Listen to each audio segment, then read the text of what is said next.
Hello students, तो स्वागत है आपका फिर से वाई एकेडमी में। मैं हेमंत सर आपका स्वागत करता हूं आज के इस लेक्चर में। आज हम करने जा रहे हैं magnetic effect of electric current पे न्यूमेरिकल। हमने पिछले वीडियो में उसके थ्योरी पार्ट को डिस्कस किया था। आज उससे जो भी न्यूमेरिकल्स बनते हैं उनको डिस्कस करते हैं। चलिए लेते हैं हमारा पहला क्वेश्चन। यहाँ पर पूछ रहा है जो कि आपको मैग्नेटिक फील्ड लाइंस के बारे में पता होना चाहिए। क्वेश्चन कह रहा है the direction of magnetic field of force inside a bar magnet. किसी बार मैग्नेट के का अंदर हमारा मैग्नेटिक फील्ड लाइंस किस डायरेक्शन में होता है। अगर ये नॉर्थ और ये साउथ एक बार मैग्नेट है तो बाहर की बात करें तो वो होता है नॉर्थ टू साउथ, और अगर अंदर की बात करें तो ये फिर साउथ से नॉर्थ होती है। तो ऑप्शन इसका आंसर क्या हो जाएगा? From south pole to north pole, option number A. क्योंकि ये चीज इनसाइड के बारे में पूछ रहा है और यहीं पर क्वेश्चन आउटसाइड होता तो आपका आंसर ऑप्शन नंबर बी हो जाता। आई होप ये सिंपल सा क्वेश्चन आपको आता होगा ऑलरेडी। चलिए इसके साथ बढ़ते हैं हमारे सेकंड क्वेश्चन पे। Which of the following shows that the earth behave as a magnet. इनमें से कौन सा ऐसा ऑप्शन है जिससे पता चलता है कि अर्थ एक मैग्नेट की तरह बिहेव करता है? Repulsion between the like poles. क्या दो मैग्नेट के बीच में रिपल्शन हो रहा है लाइक पोल्स में, तो ये इससे अर्थ का मैग्नेट पता चलता है? नहीं, बिल्कुल भी नहीं। Attraction between the two unlike poles, इससे भी कैसे पता चलेगा? नहीं। तो यहाँ पर existence of null point in the magnetic field of a bar magnet, क्या इससे पता चलता है? Non existence of monopoles. तो यहाँ पर आंसर आपका हो जाएगा existence of null point in the magnetic field of the bar magnet. किसी भी बार मैग्नेट के बीच में एक पॉइंट ऐसा आता है जहां पर कोई भी पोल नहीं होता है। तो इसका answer existence of null pole in the magnetic field lines of a bar magnet हो जाएगा। चलिए तो बढ़ते हैं हमारे सेकंड क्वेश्चन की तरफ। Which among the following gets strongly attract by a magnet. इनमें से कौन सा ऐसा चीज है जो कि मैग्नेट से स्ट्रांगली अट्रैक्ट हो जाएगा? तो कुछ टाइप्स ऑफ मटेरियल होते हैं, जैसे कि हमारा होता है डाईमैग्नेटिक, पैरामैग्नेटिक और फेरोमैग्नेटिक। इनमें से सबसे ज्यादा अच्छा मैग्नेट होता है हमारा फेरोमैग्नेटिक सबस्टांस। और यहाँ पर पूछा भी यही जा रहा है कि स्ट्रांगली अट्रैक्ट होता है कौन सा मैग्नेट से, तो ऑप्शन नंबर सी इसका करेक्ट आंसर हो जाएगा। और यहीं पर अगर आपको थोड़ा सा बता दूं डायमैग्नेट के बारे में, तो ये बिल्कुल भी अट्रैक्ट नहीं होता है मैग्नेट से, बिल्कुल भी अट्रैक्ट नहीं होता है। बट अगर पैरामैग्नेट की बात करें तो ये थोड़ा बहुत होता है, समवट अट्रैक्टेड टू मैग्नेट। बहुत ही वीकली अगर आप बोले तो ये वीक होता है, बट ये भी आंसर नहीं होगा। आंसर हो जाएगा फेरोमैग्नेटिक, क्योंकि स्ट्रांगली पूछा है। अगर यहीं पर ऑप्शन वीकली होता तो आंसर ऑप्शन नंबर बी पे आप टिक लगा लेते। चलिए तो बढ़ते हैं हमारे अगले क्वेश्चन की तरफ। Which of the material is used to make the permanent magnet. Permanent magnet किससे बनता है? हमारा नेचुरल मैग्नेट की बात करें तो नेचुरल मैग्नेट होता है वो हमारा मैग्नेटाइट एक और है, उससे बनता है। बट अगर यहाँ पर परमानेंट मैग्नेट बात कर रहा है तो हम नेचुरली तो मैग्नेटाइट से ही बनाते हैं, बट यहाँ पर कुछ सब्सटेंस दे रहे हैं जैसे कॉपर, एल्युमिनियम, तो इनसे नहीं बनेगा, कॉपर से नहीं बनेगा। सॉफ्ट आयरन से हम लोग इलेक्ट्रोमैग्नेट बनाते हैं, बट हम लोग परमानेंट मैग्नेट नहीं बनाते। परमानेंट मैग्नेट के लिए यूज करते हैं अल्निको। ये एल्युमिनियम, निकेल एंड कोबाल्ट का एलॉय है। तो ये आंसर आपको पता होना चाहिए मैग्नेट के बारे में। चलिए अब आ जाते हैं हमारे which of the material is used to make the core of electromagnet. इसका आंसर मैंने अभी जस्ट आपको दे दिया, इसका आपको जरूर बता देना चाहिए। अब तो हमारा इलेक्ट्रोमैग्नेट बनाने के लिए कौन सा मटेरियल यूज करते हैं, तो अभी मैंने जैसा कि कहा कि सॉफ्ट आयरन यूज होता है। हमारा जो कोर होता है किसी भी इलेक्ट्रोमैग्नेट का, उसमें कॉइल्स होते हैं, उसमें ये पार्ट है, इसी को कोर कहा जाता है। ये कोर जो होता है ये आपका सॉफ्ट मटेरियल का बना होना चाहिए, सॉफ्ट आयरन का। सॉफ्ट आयरन का होना चाहिए, ना कि आयरन का, एल्युमिनियम का, जिंक का। ये क्यों होता है ये आपको जानने के लिए अगले क्वेश्चन में आपको समझा दूंगा मैं। यहां पर यही क्वेश्चन आपको समझ में आएगा कि सॉफ्ट आयरन ही क्यों चूज किया जाता है। तो यहां पर पूछ रहा है which properties are the beneficial for the core of an electromagnet. किसी भी इलेक्ट्रोमैग्नेट को बनाने के लिए क्या क्या चीजें होनी चाहिए? क्या उसमें हाई मैग्नेटिक सैचुरेशन लिमिट होना चाहिए, हाइयर रिटेंटिविटी होना चाहिए, हिस्टैरिसीस कोर होना चाहिए, हिस्टैरिसीस कर्व का एरिया ज़्यादा होना चाहिए, या फिर कोई से फोर्स ज़्यादा होना चाहिए। तो यहाँ पर ये सारे टर्म्स आपके लिए नहीं होंगे बिल्कुल, तो मैं इनको एक बार आपको बता देता हूँ क्या चीज होता है इलेक्ट्रोमैग्नेट। इलेक्ट्रोमैग्नेट किसी आयरन को जब हम मैग्नेटाइज करते हैं करंट दे के, तो इसमें नॉर्थ पोल और साउथ पोल बन जाता है। अगर यहीं पर करंट देना बंद कर दे तो ये नॉर्थ पोल और साउथ पोल क्या पूरी तरह से गायब हो जाएगा? नहीं गायब होगा, उसमें थोड़ा बहुत कुछ मात्रा में मैग्नेटिक इफेक्ट रह जाएगा। उसे कहते हैं यहां पर रिटेंटिविटी, रिटेन करना, थोड़ा बहुत बच जाना, रेसिडुअल मैग्नेटिज्म रह जाता है उसमें। इसी चीज को अगर हम इलेक्ट्रोमैग्नेट में देखें तो ये होना चाहिए क्या? नहीं, हम चाहते हैं कि जब करंट, इलेक्ट्रोमैग्नेट है ही क्या, जब इलेक्ट्रिक करंट दे तब मैग्नेट बने, और बिना इलेक्ट्रिक करंट के भी अगर उसमें मैग्नेटिक इफेक्ट रह जाए तब तो ये हमें नहीं चाहिए। तो इसी वजह से ये हाई नहीं होना चाहिए, ये लोअर होता तो अच्छी बात होती, बट इसमें बेनिफिशियल हायर बोला है तो नहीं, ये आंसर तो नहीं होगा। चलिए, एक और बात होती है हमारी कि अगर अब तो करंट देना बंद कर दिया, अब अगर करंट उल्टे डायरेक्शन में देंगे, करंट अब इधर से दे के इधर लेंगे तो हमारा साउथ पोल ये बन जाएगा, नॉर्थ पोल ये बन जाएगा। क्योंकि अगर बैटरी इंटरचेंज किए करंट इंटरचेंज होगा, करंट इंटरचेंज होगा तो south poles and north poles भी इंटरचेंज होंगे। अब सोचिए, क्योंकि उसमें थोड़ा बहुत मैग्नेटिज्म रह गया था, तो जो आपका जो नया पावर जा रहा है वो किस में बर्बाद हो रहा है? वो बर्बाद हो रहा है पुराने वाले नॉर्थ को साउथ बनाने में। तो इस वजह से भी हमारा कुछ पावर लॉस हो जाता है। इस लॉस का कारण है हिस्टैरिसीस कर्व। किसी भी मैग्नेट का हिस्टैरिसीस लूप होता है और ये ऐसा बी एच कर्व होता है। ये कर्व का एरिया जितना बड़ा होगा उतना ही दिक्कत होगी उस मैग्नेट के लिए, और जितना ही एरिया छोटा होगा उतना ही अच्छा होगा हमारे किसी मैग्नेट के लिए, क्योंकि उसमें एक्स्ट्रा पावर वेस्ट नहीं जा रहा है रेसिड्यू को खत्म करने में। तो ये आप हायर क्लासेस में पढ़ेंगे, अभी बस इतना समझ लीजिए, हिस्टैरिसीस लॉस इस एरिया की वजह से होता है। इस एरिया जितना ज्यादा होगा उतना कम होगा, उतना ज्यादा ही दिक्कत होगा। तो यहाँ पर लार्जर है तो ऑप्शन ये भी नहीं होना चाहिए, और कोई सी फोर्स भी यहाँ पर नहीं होना चाहिए। सैचुरेशन लिमिट क्या होती है? ये यहाँ पर हाई होनी चाहिए। कहने का अर्थ है कि किसी मैग्नेट को करंट देने पर ये मैग्नेट बनता है, हमको पता है, और ज्यादा देने पर ज्यादा मैग्नेट बनेगा, ये भी पता है, लेकिन एक लिमिट तो होगी ना, उसी लिमिट को सैचुरेशन पॉइंट कहते हैं। अगर वो औकात ज्यादा हो तो अच्छी बात है, ताकि हम इसको और स्ट्रॉन्गर और स्ट्रॉन्गर और स्ट्रॉन्गर बना सके करंट ज्यादा देते देते। एक टाइम आएगा जब इसको करंट ज्यादा देंगे भी तो भी उससे ज्यादा स्ट्रॉन्ग ये मैग्नेट फील्ड नहीं बना सकता, तो वो उसका लिमिट हो गया। ये अच्छी बात है हाई होने का, तो ऑप्शन नंबर ए हमारा इसका करेक्ट आंसर हो जाएगा। हाई मैग्नेटिक सैचुरेशन लिमिट होना चाहिए, और ये तीनों चीज ही आपके लो होने चाहिए, तभी बेनिफिशियल है। आई होप ये सब कुछ आपको पता चल गया होगा इस एक्सप्लेनेशन से। चलिए, तब अब एक और पॉइंट हम समझ लेते हैं इस क्वेश्चन के माध्यम से। यहाँ पर पूछा जा रहा है ट्रांसफार्मर इज यूज्ड। पहली बार आप अगर वर्ड ये सुन रहे हैं कि ट्रांसफार्मर, ये होता क्या है, तो यही यहाँ पर पूछा जा रहा है। ट्रांसफार्मर मैं आपके लिए यहाँ पर लेके भी आया हूँ। ये एक छोटा सा डिवाइस है, ये आपने पुराने किसी चार्जर एडेप्टर में देखा होगा। यहाँ पर ये चीज यूज होता है। ये ट्रांसफार्मर करता क्या है? वोल्टेज को स्टेप डाउन करता है। किसको? वोल्टेज को। स्टेप अप भी कर सकते हैं, स्टेप डाउन भी कर सकते हैं। अब स्टेप अप और स्टेप डाउन क्या है ये समझ लेते हैं। पहले ट्रांसफार्मर का थोड़ा सा कंस्ट्रक्शन समझ लेते हैं। जैसा कि ये डब्बा आपने देखा, यहाँ पर कुछ वायर लपेटे हुए हैं, तो यहाँ पर वायर लपेटा हुआ है और इधर भी वायर लपेटा हुआ है। ये जो है हमारा इस साइड वाला, इसको कहते हैं प्राइमरी।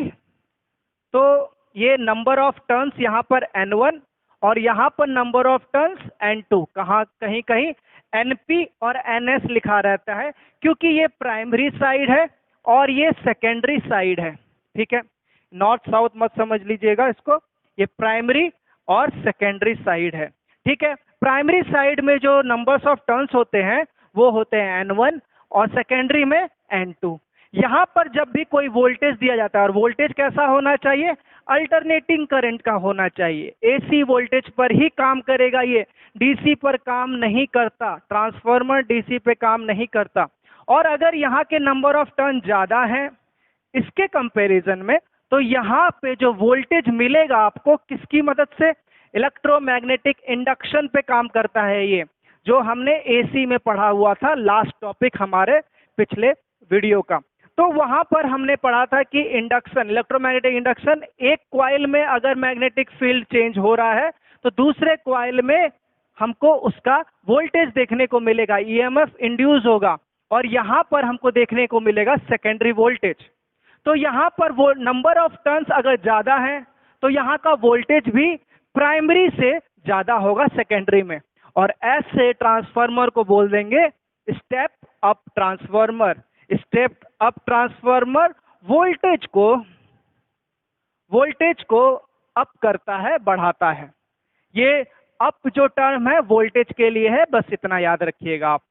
और ये जो है मेरे हाथ में, ये है स्टेप डाउन ट्रांसफार्मर। यहाँ पर लिखा भी है 12 यानी ये 12 वोल्ट में कन्वर्ट कर रहा है। और हमारे घर में कितना वोल्टेज आता है, 220 वोल्ट आता है। AC में आता है 50 हर्ट्ज का फ्रीक्वेंसी होता है। 220 वोल्ट AC 50 हर्ट्ज वाला हमारे घर में आता है, और ये मुझको देता है 12 वोल्ट। AC में ही देगा, DC इसका है ही नहीं, DC में तो काम ही नहीं करता, DC तो देगा ही नहीं, तो AC ही देगा। और फ्रीक्वेंसी कितना देगा, फ्रीक्वेंसी भी चेंज बिल्कुल नहीं करेगा, फ्रीक्वेंसी भी सेम 50 हर्ट्ज का ही रखेगा। तो इसने वोल्टेज को क्या कर दिया, गिरा दिया। तो ये कौन सा ट्रांसफार्मर हुआ, स्टेप डाउन ट्रांसफार्मर। ये स्टेप डाउन ट्रांसफार्मर है हमारा। ठीक है, वोल्टेज को गिरा दिया स्टेप डाउन, वोल्टेज को बढ़ा दे तो स्टेप अप। इतना क्लियर है। अब ये वोल्टेज एक्स्ट्रा आ कहां से गया, या फिर वोल्टेज कम हुआ तो कहां चला गया। तो ऐसा तो है नहीं कि पावर लॉस हो गया हो, हालांकि इसमें इसका इफिशिएंसी की बात करें तो 90-95% के आसपास होती है, पावर लॉस कुछ तो होता है, बट इतना भी नहीं होता कि 220 हमारा 12 बन जाए। ठीक है, तो यहाँ पर होता क्या है, एक्चुअली जो पावर हम इनपुट में दे रहे हैं ना, पावर जो इनपुट में है वही ऑलमोस्ट, अगर हम 100% इफिशिएंसी के साथ मान के चले तो समझिए पावर का नो चेंज होता है, पावर बिल्कुल भी चेंज नहीं होता है। और पावर का फॉर्मूला क्या पढ़ा है आपने, पावर इक्वल टू होता है V इंटू आई, और यहाँ का भी पावर क्या हो जाएगा, V इंटू आई। और क्योंकि यहाँ का पावर वहाँ का पावर सेम है, तो और वोल्टेज कम हो गया है, तो इसका मतलब कुछ तो बढ़ा होगा, राइट, करंट बढ़ गया होगा। वोल्टेज गिरता है तो करंट बढ़ जाता है, ताकि ये चीज इसके इक्वल रहे। तो वहीं पर एक और बात रखेंगे आपकी, स्टेप अप ट्रांसफार्मर में वोल्टेज तो बढ़ता है बट करंट जो है गिर जाता है, ये बात याद रखेंगे। और जो ये ट्रांसफार्मर मैं अभी तक बात कर रहा था, ये था स्टेप डाउन ट्रांसफार्मर। इसमें वोल्टेज गिरा है बट क्या बढ़ गया होगा, करेक्ट, करंट बढ़ गया होगा। यहाँ पर हमारा स्टेप डाउन ट्रांसफार्मर वोल्टेज कम हुआ है तो करंट जो होगा यहाँ पर ज्यादा हो गया होगा। इसीलिए अगर आप इसको ध्यान से देखें कभी हाथ पे पकड़ के, तो इसमें जो प्राइमरी साइड है, जो रेड वायर है ना, ये थोड़ा पतला है, और जो सेकेंडरी साइड है ये थोड़े मोटे वायर हैं, क्योंकि इसको ज्यादा हैंडल करना है करंट, इसको कम करंट हैंडल करना है। और करंट हैंडलिंग के लिए कंडक्टर का साइज ज्यादा थिक होना चाहिए। ठीक है, ये सारी चीजें आपको ट्रांसफार्मर से पता चली। और ट्रांसफार्मर में भी यूज किया जाता है जो मटेरियल बनाने के लिए, वो भी कौन सा मटेरियल होना चाहिए, सॉफ्ट आयरन होना चाहिए। ये जो खोल के मैं दिखा रहा हूं आपको, यहाँ पर जो लैमिनेटेड शीट्स दिखाई दे रहे हैं ना, ऐसा ऐसा, ये आयरन के शीट हैं बहुत सारे, और ये स्टैक किए गए हैं, और यही चीज है हमारा सॉफ्ट आयरन का बना हुआ। हालांकि ऐसा ये नहीं है कि ये सॉफ्ट होता है इसलिए इसको सॉफ्ट, इसमें कार्बन कंटेंट बहुत कम है। क्या नहीं है इसमें, कार्बन की मात्रा बहुत कम है इसमें, तो इसीलिए इसको सॉफ्ट आयरन कहा जाता है। ये चीज आपको ट्रांसफार्मर से इतनी सारी चीजें पता चली। पहला क्वेश्चन क्या बन सकता है, इसी में देखिए 1000 क्वेश्चन इसी में बन सकते हैं। क्या क्या? पहली बात, ट्रांसफार्मर किस पे काम करता है?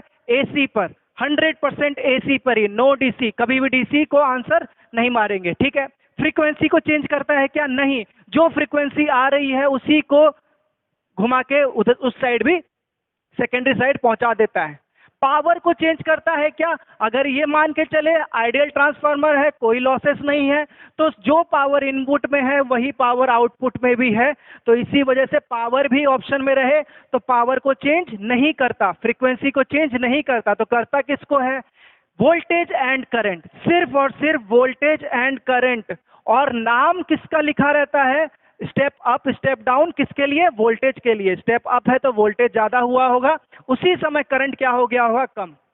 तो ये सारी चीजें आप याद रखेंगे एक ट्रांसफार्मर के लिए। और कोर मटेरियल सॉफ्ट आयरन का बना होता है, और सॉफ्ट आयरन की प्रॉपर्टी हमने पढ़ ली। क्यों बनाते हैं? क्योंकि इसका हाई लिमिटिंग होता है मैग्नेटिक स्ट्रेंथ, और हिस्टैरिसीस लॉस कम होते हैं, एरिया उसका कम होता है, रिटेंटिविटी लो होती है, इसीलिए। तो ये सारी चीजें आपको ट्रांसफार्मर से पता होनी चाहिए। तो अब इस क्वेश्चन का आंसर भी दे ही दीजिए। A transformer is used to transfer electrical energy into mechanical? नहीं। To obtain suitable DC voltage? DC में तो काम ही नहीं करता। To transform AC into DC? क्या एसी को डीसी में? नहीं।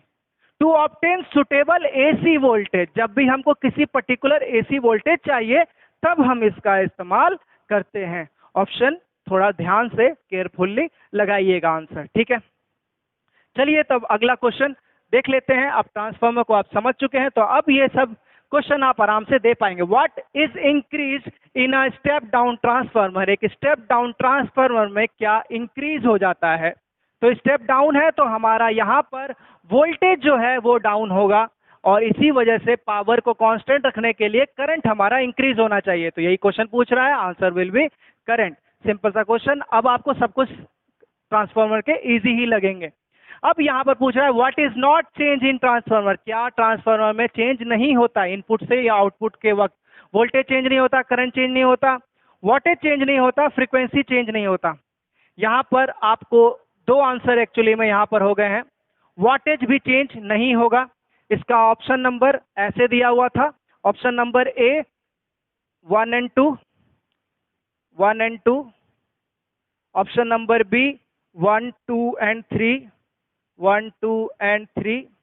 Option number C 1 and 3 only. Option number D 3 and 4। तो इसी वजह से इसका आंसर हो जाएगा वोल्टेज भी चेंज नहीं करता और फ्रीक्वेंसी भी चेंज नहीं करता, क्योंकि वोल्टेज का मतलब क्या है? पावर।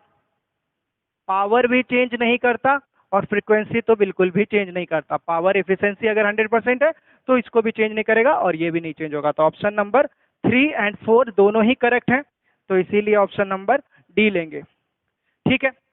एक और क्वेश्चन आता है कभी कभी डायरेक्ट एफिशिएंसी कर लो, तब से मैं एफिशिएंसी वर्ड यूज कर रहा हूं, बट एफिशिएंसी होता क्या है?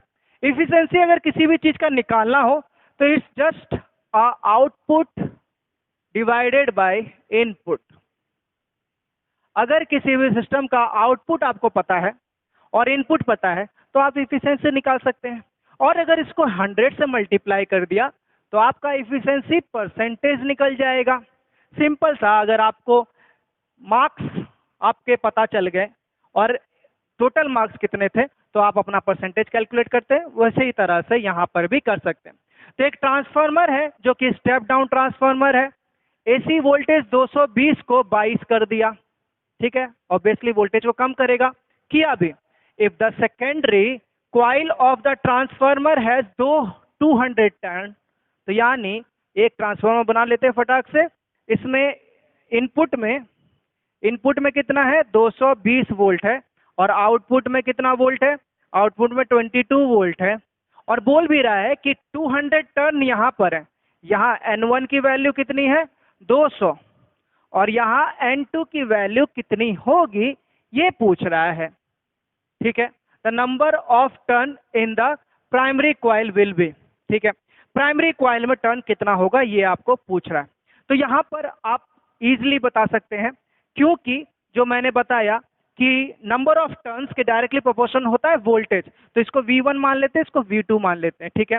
तो यानी N2 ट्रांसफॉर्मेशन रेशियो एक कांस्टेंट टर्म है जो कि होता है N2/N1, यानी primary voltage divided by secondary voltage equal होता है V2/V1, यानी secondary voltage divided by primary voltage, और यही इक्वल होता है I1/I2, यानी उल्टा होता है, करंट उल्टा होता है वोल्टेज के। तो यहाँ पर भी रेशियो यहाँ 2 बट यहाँ पर 1, ठीक है। अभी हमें काम है सिर्फ N2 और V2 का, जो वैल्यू पता है, N2 की वैल्यू नहीं पता है, तो N2 को ऐसे लिख देते हैं। N1 की पता है 200, इक्वल कर देंगे V2 के, V2 है 22 वोल्ट और V1 कितना है 220, इसको इससे कैंसिल किया तो 10 आ गया, और ये 200 इधर चला जाएगा और ये इसको कैंसिल कर देगा, और N2 हो जाएगा हमारा 20, यानी 20 नंबर ऑफ टर्न यहाँ पर होना था। Option number D will be the correct answer. तो यहाँ पर क्वेश्चंस ऐसे ही आते हैं।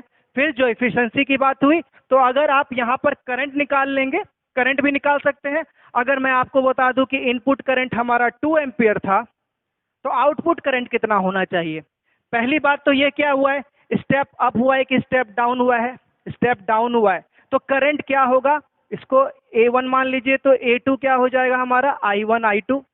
यहाँ पर I1 2 एम्पियर है, तो I2 कितना हो जाएगा, ये कैसे निकाल सकते हैं, अब ये मेथड से, अब इसको भी ले लेंगे हम। तो N2/N1 पता था हमको, N2/N1 निकाल लिया है हमने। क्या है N2/N1, N2/N1 हमारा, N2 की वैल्यू आ चुकी है 20, N1 की वैल्यू है 200, ठीक है। अब यही इक्वल होगा किसके, I1/I2 के, I1/I2 के। तो 20/200 इक्वल टू I1 का वैल्यू 2 और I2 का वैल्यू निकालना है। तो ये कैंसल, 2 से ये 10 टाइम्स में I2 इधर जाएगा और ये इधर चला जाएगा, तो I2 will be 10 to the 20 ampere. तो स्टेप डाउन है, तो इसलिए करंट हमारा 220 एम्पियर 10 टाइम्स का इंक्रीज देखने को मिला। यहां से अब आप पावर निकाल सकते हैं। इनपुट पावर क्या है, इनपुट पावर क्या हो जाएगा हमारा, V इंटू आई, 220 इंटू 2, और आउटपुट पावर क्या हो जाएगा, V इंटू आई, यानी V2 इंटू I2, ये हो जाएगा 22 इंटू 20, और ये दोनों जब आप करेंगे तो दोनों ही इक्वल ही देखने को मिलेगा। इसीलिए तो कहा था कि ना पावर, ना वोल्टेज, ना फ्रीक्वेंसी, ये सब चेंज नहीं होता। बट कभी कभी क्या होता है कि ट्रांसफार्मर बेचारा 100%, मतलब अभी तो 100% इफिशिएंसी हो गया, यानी जितना इनपुट उतना ही output, input by output same thing, cut के 1 हो जाएगा, 1 इंटू 100%। बट अगर कभी इतना पावर देखने को नहीं मिला, कुछ कम हो गया, तब आप इस फॉर्मूला की मदद से वो परसेंटेज इफिशिएंसी भी कैलकुलेट करके बता सकते हैं, अगर पूछा है तो क्वेश्चन में। आई होप आज के सेशन में ये 10 क्वेश्चन आपको अच्छे से समझ में आए होंगे। अगले वीडियो में हम और भी क्वेश्चन के साथ आगे के लेक्चर्स को लाते हैं। चलिए मिलते हैं नेक्स्ट वीडियो में, धन्यवाद।